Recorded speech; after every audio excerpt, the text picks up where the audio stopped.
Hello दोस्तों, Dalip Hindi short and classes में आपका हार्दिक स्वागत है। आज की डिक्टेशन 80 शब्द प्रति मिनट की गति से बोली जाएगी। यह डिक्टेशन एक दैनिक जागरण का संपादकीय डिक्टेशन है। आशुलिपि बनने की इच्छा रखने वाले प्रत्येक व्यक्ति के लिए संपादकीय का कितना अधिक महत्व होता है।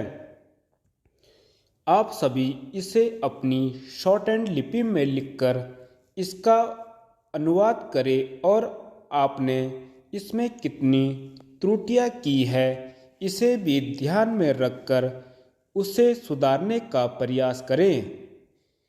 डिक्टेशन स्टार्ट करते हैं 5 सेकंड के बाद।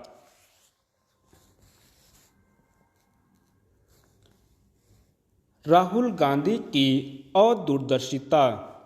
भारत जोड़ो यात्रा पर निकले राहुल गांधी किस तरह जोड़ने के स्थान पर तोड़ने का काम कर रहे हैं, यह वीर सावरकर के बारे में उनकी ताज़ा टिप्पणी से सिद्ध होता है।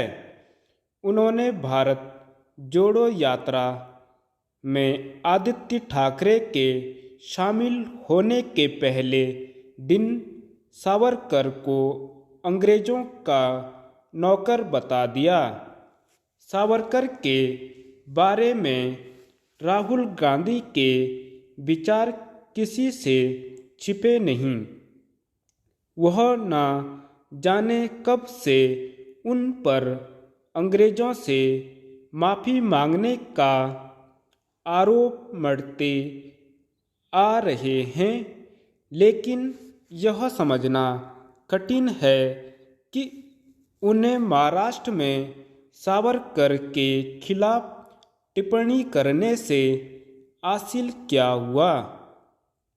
एक ओर उन्होंने सावरकर की जन्मभूमि में ही उनका निरादर कर राष्ट्र के साथ महाराष्ट्र के अनेक लोगों को कुपित किया और दूसरी ओर सहयोगी दल शिवसेना उद्धव गुट को भी नाराज कर दिया, जिसके नेता सावरकर के लिए भारत रत्न की मांग करते आ रहे हैं।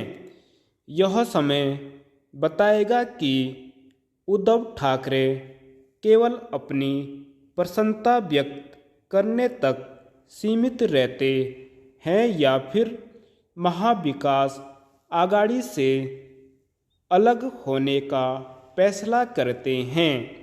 लेकिन इतना तो है ही कि राहुल गांधी ने इस गठबंधन में दरार डालने का काम किया है। ऐसा लगता है कि भारत जोड़ो यात्रा पर निकले राहुल गांधी को इसकी परवाह नहीं कि शिवसेना कांग्रेस के साथ जुड़ी रहे। हो सकता है कि राहुल गांधी यह समझ रहे हों कि सावरकर के खिलाफ टिप्पणी करने से उन्हें भाजपा और राष्ट्रीय स्वयं सेवक संघ विरोधी अपने रवैये को धार देने और इस बहाने राजनीतिक लाभ लेने में मदद मिलेगी। लेकिन उन्हें यह पता होना चाहिए कि उन्होंने सबसे पहले मुश्किल शिवसेना के लिए खड़ी कर दी है। सावरकर के अपमान के बाद अपनी विचारधारा से समझौते के आरोपों से जूझ रही शिवसेना के लिए कांग्रेस का साथ देते रहना आसान नहीं होगा। क्या राहुल गांधी यही चाहते हैं कि शिवसेना कांग्रेस से छिटक जाए?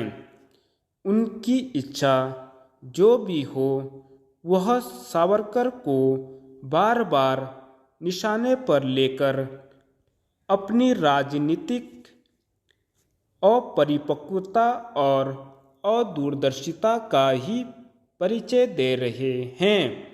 यदि राहुल गांधी वीर सावरकर को स्वतंत्रता सेनानी मानने के लिए तैयार नहीं तो इसका कोई उपचार नहीं, लेकिन अच्छा होता कि उन्हें यह पता होता कि उनकी दादी इंदिरा गांधी उनके बारे में कैसे विचार रखती थीं। इंदिरा गांधी सावरकर को न केवल देशभक्त बल्कि निडर स्वतंत्रता सेनानी मानती थी। उन्होंने कई बार सार्वजनिक रूप से उनकी प्रशंसा की। इसके अतिरिक्त उन्होंने उनके सम्मान में डाक टिकट भी जारी किया। इतना ही नहीं, उन्होंने सावरकर स्मृति कोष के लिए अपने निजी खाते से अंशदान भी दिया था। वैसे तो राहुल गांधी को इससे भी अवगत होना चाहिए कि महात्मा गांधी भी सावरकर के प्रशंसक थे, लेकिन उनके इतिहास ज्ञान को लेकर जितना कहा जाए उतना कम है। सड़क सुरक्षा। पर्वतीय क्षेत्र में सड़कों का न होना जितना चिंताजनक है, उतना ही सड़कों का असुरक्षित होना भी। आए दिन होने वाली दुर्घटनाओं की एक अहम वजह भी यही है। हालांकि मैदानी क्षेत्र में भी तमाम खामियों के चलते यातायात को पूरी तरह सुरक्षित नहीं माना जा सकता, लेकिन पहाड़ में तो हाईवे भी मानकों को पूरे नहीं कर रहे। जहां सुरक्षा की दृष्टि से पैरापेट का होना जरूरी है, वह दूर दूर तक पैरापेट नजर नहीं आते। भूस्खलन जोन पर न तो सचेतक बोर्ड लगे हैं, न सुरक्षा के अन्य उपाय भी नजर आते। यहाँ तक कि कई जगह तीव्र मोड़ से पूर्व चेतावनी के बोर्ड तक नहीं लगाए गए हैं।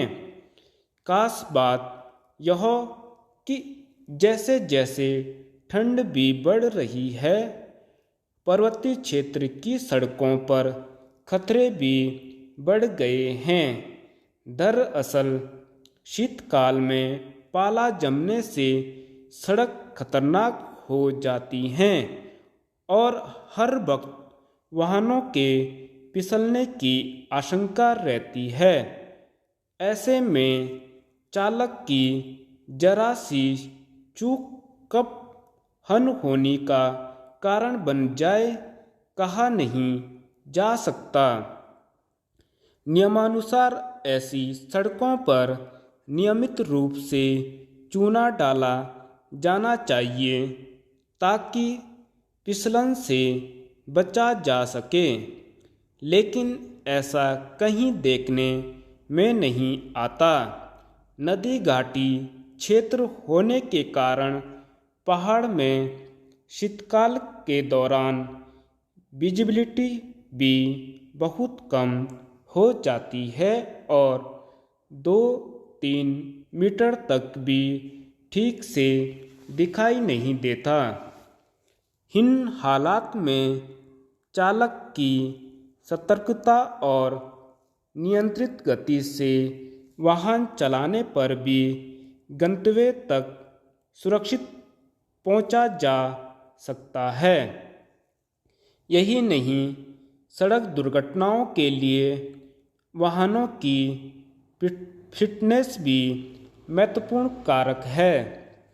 तमाम जिम्मेदार एजेंसियों की लापरवाही से अपनी उम्र पूरी कर चुके वाहन भी पर्वतीय क्षेत्र में दौड़ रहे हैं। ओवरलोडिंग तो पहाड़ की नियति बन चुकी है। पहाड़ का शायद ही कोई मार्ग होगा जहां ओवरलोड वाहन न दौड़ रहे हों। इस सब के लिए परिवहन विभाग, यातायात पुलिस, प्रशासन सभी बराबर के जिम्मेदार हैं। इस ओर गंभीरता से ध्यान दिए जाने की जरूरत है। पूरे देश में उत्तराखंड राज्य की एक विशिष्ट पहचान रही है।